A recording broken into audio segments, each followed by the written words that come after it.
एक बात, कि शराब मुसलमानों में हलाल थी, लोग शराब पीते थे जब जायज़ थी, लेकिन जैसे ही ये हुक्म नाजिल हुआ ना तो किताबों में आता है कि मक्के की गलियों में पानी की तरह शराब बह रही थी। अपने बर्तन तोड़ दिए, अपनी शराबें बहा दी लोगों ने। अल्लाह का हुक्म आया, हालांकि पहले पीते थे, आदी थे, मगर हुक्म इलाही आया तो 1 मिनट नहीं लगाया। और आज हम जब से पैदा हुए शराब हराम है, हमारे लिए तो कभी भी जायज़ नहीं हुई ना। मगर बदकिस्मती से बताया जाता है कि बहुत बड़ी तादाद शराब और उसके बाद जुए का हुक्म कुरान में इसी आयत के साथ, जुए में लग गए, नशे में लग गए, कोई चरस, कोई हीरोइन, पता नहीं अब तो किस किस किस्म के नशे आ गए। नौजवानों, मेरे बच्चों न जाओ इसके पास, बड़ी तादाद में नौजवान लड़के इन कामों में फंस गए हैं। खुदा के वास्ते अपने आप को बचाओ, ये अल्लाह को नाराज करने वाला काम, आपकी सेहत भी बर्बाद, माशरे में भी आप बदनाम। हमने करोड़पति लोगों के बच्चों को रोड पे पड़े हुए देखा, क्योंकि इतने नशे में पड़ गए कि आखिर घर वालों ने भी निकाल दिया। ये लोग कहते हैं, अच्छा फिर पता है ये नशा लगता कहां से? नशा दोस्तों से मिलता है। कोई एक जुआरी, एक शराबी, एक हीरोइनची मुझे बता दो जो कहे कि मेरे अम्मा अब्बा ने मुझे लाकर दिया था, है कि बेटा आज तेरी बर्थडे, ये चरस पी लो, है आज बड़ा अच्छा लग रहा है तो ये शराब पी लो। नहीं, ये सारे वही बुरे दोस्त हैं कि जो पहले कहते सिगरेट पी लो, बंदा कहता नहीं मैं तो सिर्फ सिगरेट पीता हूं, मैं तो कुछ भी नहीं करता, दोस्त पीते मैं बैठता हूं। इसी तरह बंदा इन बुरी आदतों में पड़ता है और दुनिया भी बर्बाद और आखिरत भी बर्बाद। खुदा रसूल के वास्ते, हज़रत उमर की बात हो रही है, कुरान का हुक्म जब उस वक्त के मुसलमानों के पास आया, उन्होंने अपना सब कुछ खत्म, शराब की नदियां बहा दी, एक कतरा बाकी नहीं रखा। तो हम भी तो साहबा के गुलाम हैं, हम भी तो अहले बैत के गुलाम। अब नियत कर ले, कभी भी नशे वाली चीज के करीब नहीं जाएंगे, कभी भी जुए के करीब नहीं जाएंगे।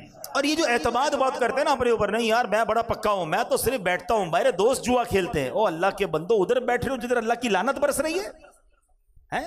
आप कहते हो मैं खेलता नहीं, मैं पीता नहीं, बैठते तो हो ना, क्या हो रहा है उधर? अल्लाह की लानत बरस रही है, तुम उधर बैठ रहे हो। दुनियावी लिहाज से पूछता हूं, कुछ लोग जुआ खेल रहे, 4 लोग बैठे, पुलिस आती तो किसको उठाती है? सभी जाते हैं ना। वो ये कहता थोड़ी मैं बैठा था, मैं बैठा क्यों था इधर, ये बैठने की जगह है। बिल्कुल इसी तरह जब अल्लाह की तरफ से गजब नाजिल होता है तो ये साथ कंपनी देने वाले भी मारे जाएंगे। अरे बैठना है तो इनके साथ बैठो ना, तो अल्लाह रसूल का जिक्र कर रहे हैं। हाँ इधर बैठो, इधर बैठो, बरकतें ही बरकतें, उधर क्यों बैठते हैं? अच्छा मैं लॉजिकली समझाता हूं। किसी बिल्डिंग में आग लग जाए पहली मंजिल पर, दूसरी मंजिल वाला को यार मैं तो बैठा हूं ना, नीचे आग लगी है, बैठेगा खाली करेगा? पूरी बिल्डिंग खाली, यार कहीं सेकंड फ्लोर पे भी ना लग जाए। अच्छा इतनी अक्ल है आपके अंदर कि फर्स्ट फ्लोर पे आग लगे तो सेकंड थर्ड सब खाली, बल्कि आसपास की बिल्डिंगें भी खाली करा ली जाती हैं। यार दुनिया की आग ना लग जाए, जिधर जहन्नम की आग बरस रही है तुम उधर बैठे हुए हो और कहते हो मुझे कुछ नहीं होगा। एक बात याद कर लो, बड़ी खूबसूरत बात पंजाबी शायर ने कही ना, भले बंदे दी सोहबत यारों, जिवें दुकान अतारा, सौदा भावे मुल्ले न लइए, हुल्ले आन हजारा। कहते अच्छे बंदे की सोहबत ऐसी है जैसे इत्र वाले की दुकान। इत्र की दुकान पे जाते हैं ना, परफ्यूम शॉप पे जाते हैं, कहते कुछ खरीदो ना खरीदो, 1 रुपए का खर्चा ना करो, फ्री में खुशबू मिल जाती है। जैसे ही दाखिल होते पहली खुशबू आ जाती है, मजा आ जाता है। फिर वो लगा भी देता है सैंपल, थोड़े और सैंपल भी लगवा लेते हैं, फ्री में खुशबू मिल गई। का ये अच्छा आदमी है, ये अच्छे आदमी की सोहबत है। ये नेक लोगों की सोहबत में बैठते ना, कुछ किया नहीं किया, बरकत मिली गई, खुशबू आई गई, रहमत के छींटे बरस ही गए। और वो कहते हैं बुरे बंदे दी सोहबत यारों, जिवें दुकान लोहारा।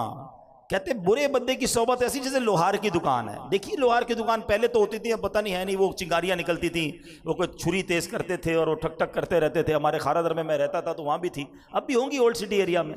तो कहते हैं ये दुकान क्या है, कपड़े पावे कुंज कुंज पहिए, चिंगा पैन हजारा। का कितने भी कपड़े बचा लो, एक ना एक चिंगारी तुम्हारे दामन में सुराख कर ही देगी। घर पे आके देखते थे क्या हुआ यार, ये सुराख कैसे हो रहे? वो गए थे ना लोहार की दुकान पे, अच्छा बदबू आ रही है, क्यों आ रही है? धुआं आ गया। दिस इज द मीनिंग, समझो बात को तसल्ली से। अच्छे बंदे की सोहबत इत्र वाले की दुकान है, खुशबू मिलेगी, नेकी मिलेगी।